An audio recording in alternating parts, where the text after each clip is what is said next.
What if I told you that the best pitcher of all time is pitching right now? Welcome back to the channel, everybody. When people want to find out how good a certain pitcher is, the go-to ground level basic stat that they refer to is ERA. ERA is, of course, the average amount of earned runs that a pitcher gives up every 9 innings. If you take a look at the all-time leaderboard, you see Ed Walsh, Mordecai Three Finger Brown, Christy Mathewson, Walter Johnson. The list goes on and on of guys whose portraits are in black and white, and then of course Mariano Rivera. But if you take a look right above the leaderboard, you see an all-important caveat: minimum 1,000 innings pitched. Now this is the equivalent of an entire career for some guys. Some people who aren't even eligible to appear on this list include Billy Wagner, Aroldis Chapman, Walker Buehler, Hyun-Jin Ryu, Noah Syndergaard, and so many more established stars. But those aren't the guys they're trying to hide from you. No, they figure you don't want to see some poor schmuck that pitched 2 scoreless innings in 1907 before trusting a witch doctor to help him recover from an arm injury, and then just never pitching in the big leagues again. But what if I told you that, by ERA, the greatest pitcher ever is not only alive, but is on a major league roster? No, it's not Jacob deGrom or Clayton Kershaw. It's Kervin Castro of the San Francisco Giants. Now, I'm hoping I'm saying this right. This is apparently the pronunciation listed on Baseball Reference and what the Giants announcers used. So his 2021 season consisted of 13 1/3 innings and then another 1 1/3 in the playoffs. And he didn't give up a single earned run, which, when the dust settled, leaves him with an entire offseason of being the all-time ERA champ. The only other 2 people to pitch 10 or more innings without giving up an earned run in their career are John Degenhardt, with 11 way back in 1943 for the Boston Braves, and Timothy Jones, who rounds out the top 3 with 10 innings for the 1977 Pirates. A couple interesting factoids about Timothy. He's the only player in big league history to go by Timothy, and he also shared a baseball card rookie with Jack Morris. Of course, other people have held the record at times, but they've been foolish enough to try their luck again in the majors, only to give up earned runs. That was the end of John's career, and fate may have it that he regains his title. But as of this recording, Kervin Castro has those extra 2 1/3 innings that put him at the top of the record books. Some background on him. He never appeared on any prospect lists. His debut was unheralded, and there's been no development on whether a biopic of him is going to come out anytime soon. He was signed as a 16-year-old Venezuelan kid to play catcher in the Giants minor league system, but shortly turned to his true calling on the mound. He quickly climbed up the minor league ladder, although he was allowing runners to score. I guess he wasn't in his big league form yet.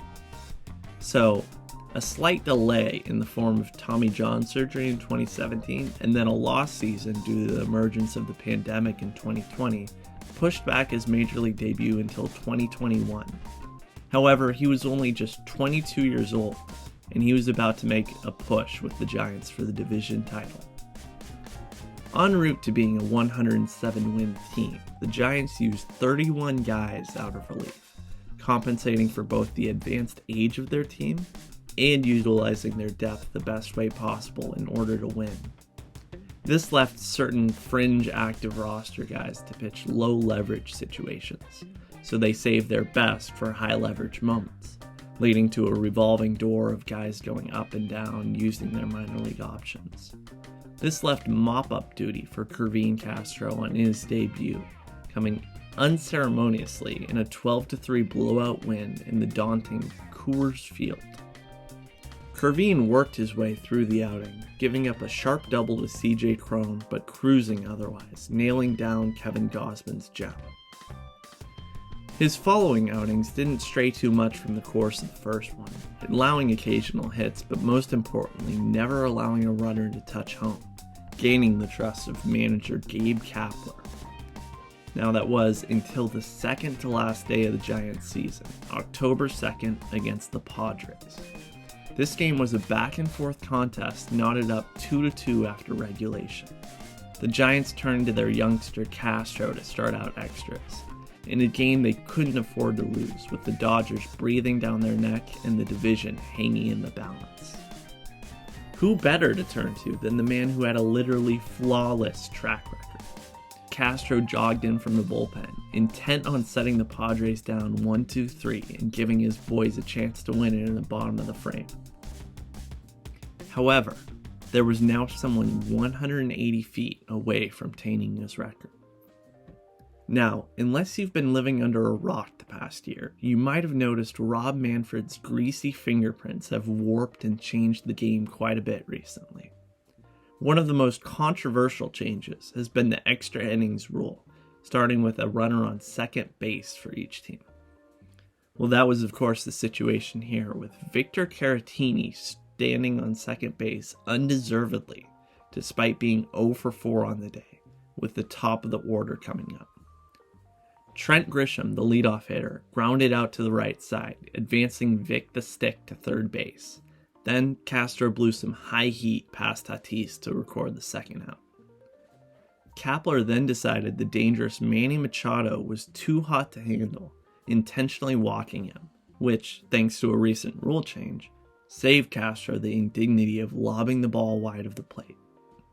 With that, 2 batters pitched to, 2 outs.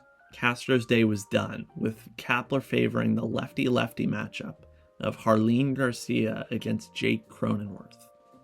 Cronenworth then smashed a double to right, scoring the Manfred runner. Thankfully for Castro, though, this ghost runner would count as an unearned run, maintaining his immaculate ERA, though putting him on the hook for the Friars' lead. Machado, whom Castro was strangely responsible for despite also not throwing a single pitch to, was held up at third and stranded after a Jurickson Profar pop-out.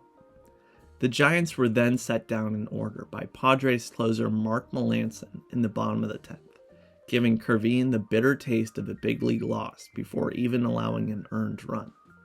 Castro bounced back the very next day, getting 2 big outs in San Francisco's division-clinching game, leaving his regular season stats reading 13 1/3 innings, 1 win, 1 loss, 0.00 ERA. Though he most certainly won't maintain that his entire career, Kervin has already earned the respect and trust of his manager, earning the nod on a playoff roster spot over Johnny Cueto in a somewhat contentious choice, although he did reward Kapler with 1 1/3 scoreless innings in the Giants' disappointing series loss to the Dodgers. The future certainly looks bright for the Venezuelan kid who just might form a part of an intimidating back end of a Giants pen. But, looking to the short term, he needs only 3 2/3 scoreless to start out next season to break Ryan Sadowski's franchise record for scoreless innings to start a career. Although the league-wide mark belongs to Brad Ziegler for now, with a jaw-dropping 39 scoreless innings for my Oakland Athletics in the 2008 season. There may be someone new to snatch the ERA crown next year, or Kervin could run away, setting a new, unbreakable precedent. I'm certainly rooting for him, but regardless of what happens, he will always have these months when the stands are empty, the grass is unmown, where he stands alone atop of baseball history. No caveats necessary. That's going to be it for this video. I hope you enjoyed it, and stick around for more and check out my previous videos if you're interested. Thank you.